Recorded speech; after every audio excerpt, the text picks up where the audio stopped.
Welcome to this week's look at the state of the New York City real estate market. This is for the week of January 6th through January 12th. We're going to get started in a moment with the luxury market. Then we're going to talk about what's going on in the Manhattan and the Brooklyn markets. Then I'm going to sum it up. I'm going to give you some strategies to help you be successful if you are buying or selling in this market. It is a very challenging market. There are some things that you should be aware of and that you should keep in mind when you are approaching this market. So I'm going to be doing that at the end of this report. So if you are an active buyer or seller, you're definitely going to want to stick around for that.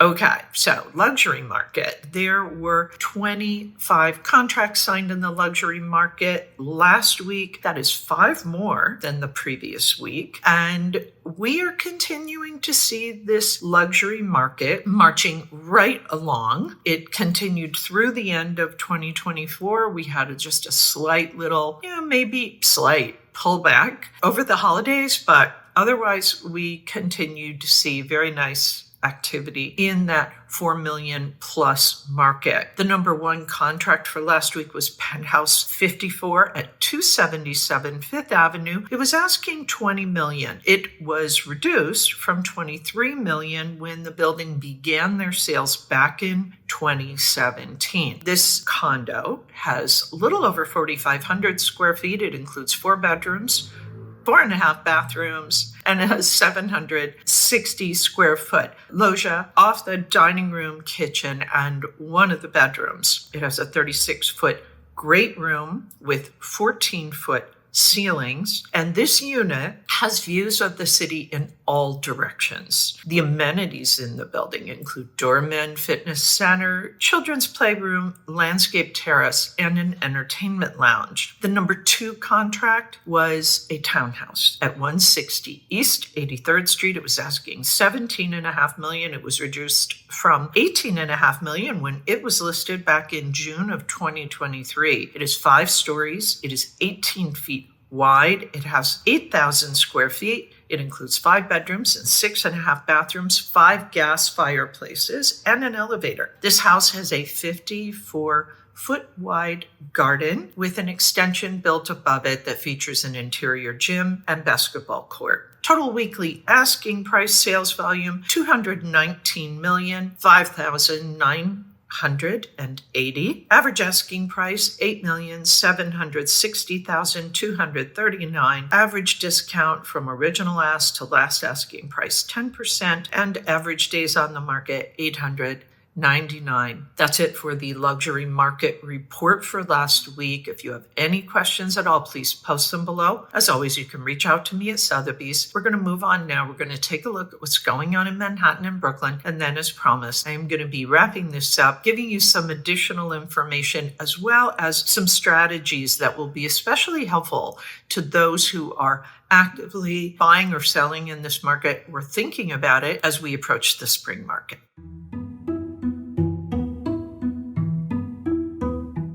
We saw the supply jump in Manhattan. 324 new properties came on the market. That is up almost 215%. Contracts signed also up, little over 78%. 173 contracts were signed. And the off-market properties for the week, 124. That is down 39.5%. The monthly supply, 584, is actually down 28%. Contracts signed also down 662. That is down almost 29%. Off-market properties, 690, down almost 9%. The market pulse shows that we continue to be in this neutral balanced market, and the liquidity pace chart, this moving 30-day window of contracts signed, 662. That is down from last month, a little over 25%. It is actually up a little over 6% from last year. Okay, so that covers the Manhattan market. I'm going to get into some more details about the nuances of both the Manhattan and the Brooklyn markets to be keeping in mind. I'll do that at the End of this report. For now, though, any questions, please post them below. We're going to move on now and take a look at what's going on in Brooklyn.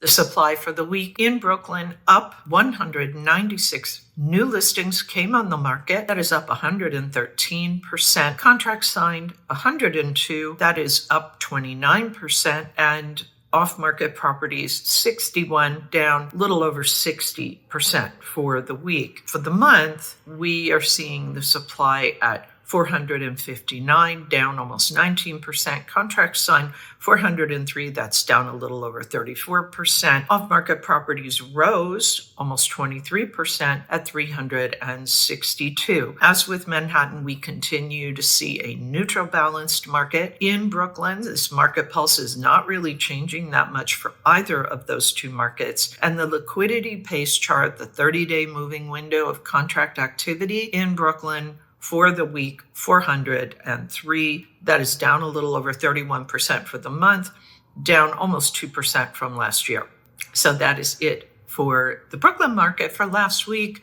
We're going to now take a look at the market in its entirety. As promised, I'm going to give you some additional information about what's going on in the New York City market and my strategies, recommendations to help you be successful. In the luxury market, we said there were 25 contracts signed at $4 million and above. That is 5 more than the previous week, and 10 of those were in the trophy category, meaning they were priced at $10 million and above. As per usual, condos led the pack, 15 condos, 4 co-ops, 6 townhouses. 15 were uptown, 10 were downtown. We continue to see the Manhattan and Brooklyn markets remaining in this kind of neutral, balanced place, and nothing really has changed too much with that. We haven't really seen any big swings in either Manhattan or Brooklyn in many months when it comes to the market pulse. We're seeing some other factors that are beginning to come into play here. We'll get into those in a second.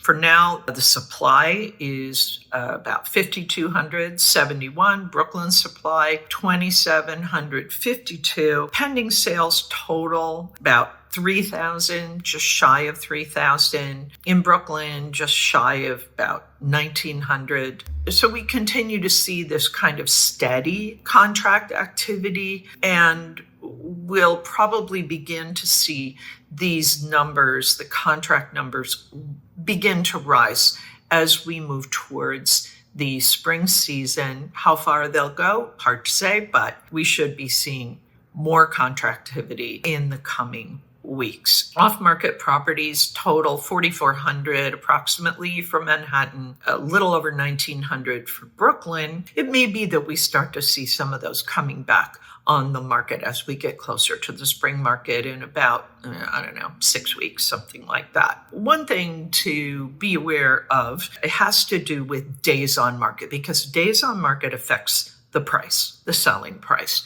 So if you're a seller, you're definitely going to want to know about that. If you're a buyer, good to know as well so that you can factor that in when you are negotiating. It's about 82 days on average on the market for properties to sell in Manhattan, and in Brooklyn, it's about 61.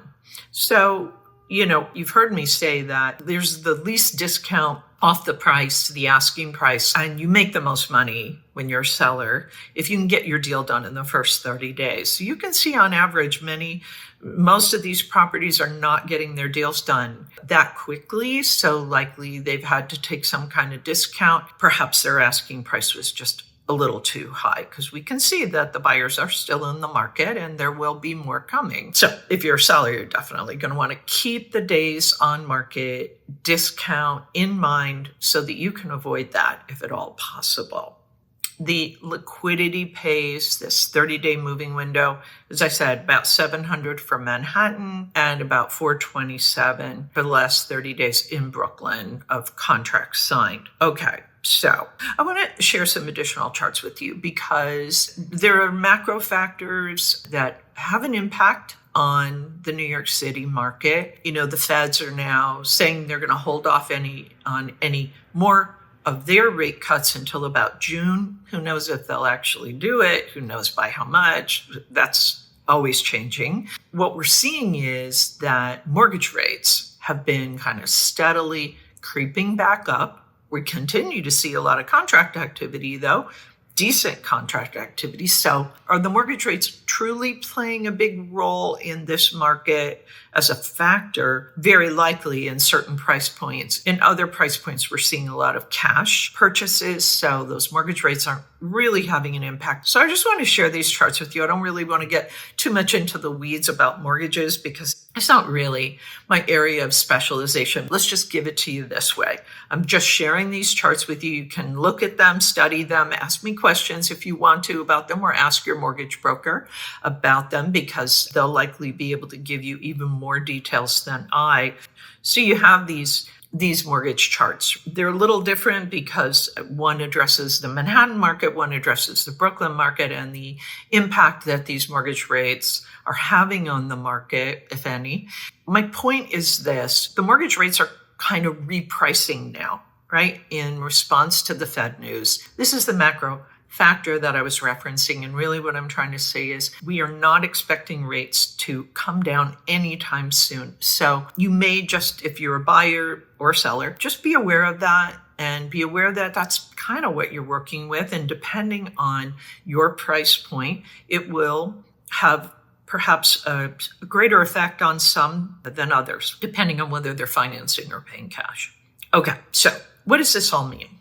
At the end of the day, if you're a seller, what should you be thinking about right now? And if you are currently on the market and you are not getting the traction that you want, we are still about 5-6 weeks away from the spring market kicking in. So if you want to stay on the market and you're maybe getting some activity, but not the offers that you want, you may want to really think about adjusting your price.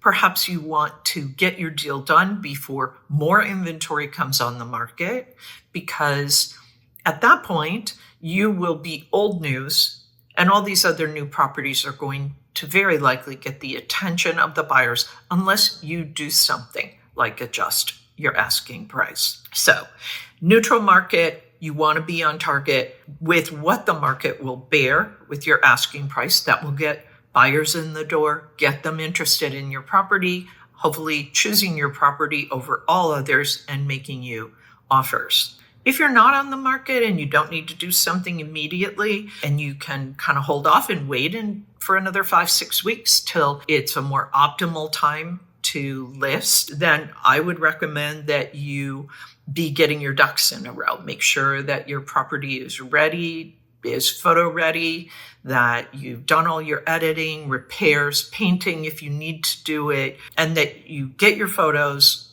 videos, floor plans done so that you can hit the ground running. Be sure that you get your property on the market.